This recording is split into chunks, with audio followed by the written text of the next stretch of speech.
You've launched a new page and now it's time to make it work for your business. In this episode, we'll cover 3 quick but powerful steps. Number 1 is to strengthen your page with strategic internal links to signal its importance. Promote it like a pro. Think social media backlinks and more. And number 3, monitor and optimize its performance to keep it improving. All simple steps, but big impact. Let's get started. Brilliant. Hello and welcome back to the Marketing Podcast for Local Businesses, the place where small business owners turn dreams into reality through smart marketing. My name is Adam. I run websitedesigners.london. We are an online marketing agency which is ranked in the top 1% in the UK and London, helping businesses generate tens of millions of pounds. And my name's Josh. I'm the founder of ImproveMySearchRanking.com, a specialist SEO agency based in South London. We've helped more than 400 businesses generate over £200 million in sales. Amazing. So in episodes 32 and 33, parts 1 and 2 of Journey of a Keyword, we talked about the first step, which was choosing the right keyword. The second step, setting up the keyword tracking. The third step, creating and optimizing the page. And in this episode, the final part, episode 2, this 3-part series, is strengthening your new page with internal links, publishing and sharing the page, and then monitoring your performance and accordingly adjusting. So with no further ado, Josh, talk to us about strengthening your new page with internal links. I realise we already talked about it before, so just reiterate that to us before we move on, please. Yes, to briefly go over this point again, which we spoke about in the previous episode. We want to add internal links to our new landing page that you've made, so your Loft Conversions Mayfair page or whatever your chosen keyword is. We need to do this because otherwise it'll be an orphan page. Google can't find orphan pages. We need to make sure we're linking to it from other parts of the website. The best way, easiest way of doing this is from your sitemap. You can have an XML sitemap, a HTML sitemap. You can also create an areas cover page. You can also link to this page from your main navigation or elsewhere on your website. Amazing. And just a very quick tool for you to do that. I know we mentioned a few terms in there, HTML, etc., etc. If you download a plugin on your WordPress site called Yoast, YOAST, it will automatically update the sitemap for you and will do this for you automatically. So that is part of what Josh just mentioned. But having you manually having links from one page to the page you are generating for your keyword is also important, as well as the automatic update of the sitemap. So next is about publishing and sharing the page that we've been making in this series of episodes. So once you've made your page, you've optimized all the areas we spoke about, you're then going to publish it so it's live on the website. You're going to make sure you've got your internal links so Google can find it. Once you've done that, it's time to start promoting that page. And there's a few ways you can do so. Very, very simply, you can just share this on social media. So post it on your Facebook page, your TikTok, your LinkedIn, your Instagram with links back to your website. Don't forget X. Sorry, Elon. The old Twitter. Yeah. The new Twitter. Yeah. All the social medias. I mean, I'm sure there'll be a new one coming out in 2025 that we've not mentioned. Threads, yes. Yeah. Blue Threads. Sky. I've not heard of that one. Blue Sky? No. We'll have to do another episode on Blue Sky. So Blue Sky is was created by, side point, Blue Sky was created by the founder of Twitter, I think Jack Dorsey, yep. And it's basically like it looks like and feels like Twitter, the old Twitter, but yeah. Anyway, let's go back to the journey of the keyword. Yes. Okay, so you publish your page now, so you want to share it on social media.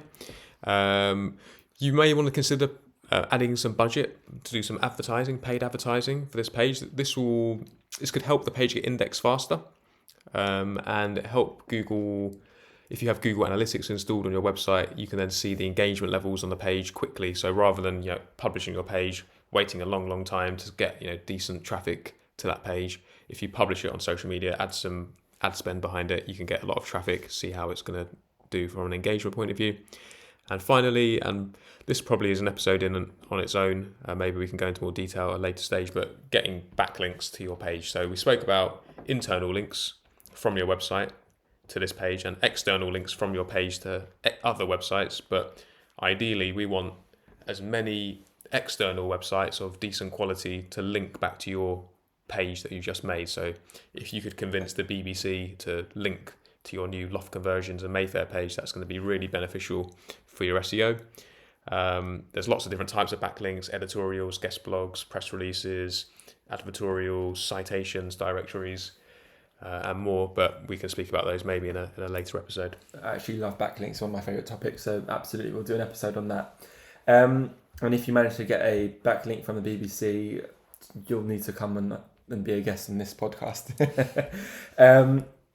Final step is just about monitoring the performance and adjusting to improve going forward. So we set up the tracking in the earlier episode, so we know how our keyword is performing. So we've just launched our new website, our new web page on our website, and every week we can check, how is our page ranking, and if it's not ranking particularly well, maybe we're going to adjust things. But before we do that, we're going to look at the traffic and engagement levels too. So Google Analytics, which you may or may not have installed on your website, is a really great free tool you should have.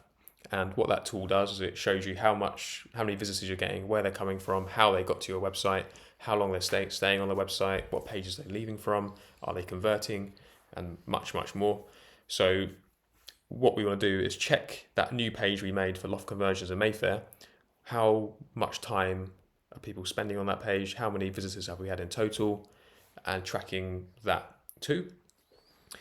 And finally, we probably want to wait at least a month to maybe 3 months before we make any changes. But we launched our new page. I would say give it 2-3 months. Check where's your keyword performing now, where's it ranking now, and how much traffic have you got. If you're not happy with your engagement levels, the ranking position, the bounce rate, or anything else, then now's the time to review it and see what else you can do to improve the content. So I would just make sure I'll ask this question to myself: is my page the best possible resource for the search query that I want to rank for? And then think about what else you can add to make your page more resourceful. Amazing. And just to quickly explain those terminologies that you've used, which again, you've dropped so many value bombs, as I like to call them there.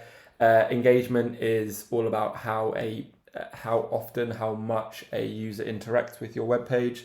Ranking, i.e. how high does it appear on search engines like Google for the keywords you're targeting. And the bounce rates is all about how it measures the percentage of visitors who leave your website after only viewing that particular page.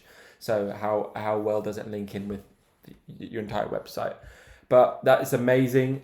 Just to recap what we've just discussed in this episode, part 3 of this series of Journey of a Keyword, talked about strengthening your new page with internal links, publishing and sharing the page, and monitoring the performance and adjusting it accordingly to ensure it's, what was the phrase you used there? The best resource possible for the search query you're targeting. Look at that. Amazing. If you guys need any help with what we've mentioned, if some of this has just gone over your head, or if you need some more help, please don't hesitate to contact us. Our contact details are always on the bottom of the podcast descriptions. You can contact myself or Josh. We're more than happy to help. We hope you've enjoyed this 3-part series and this episode. My name's Adam. And I'm Josh. And we hope you join us and subscribe for our future episodes too.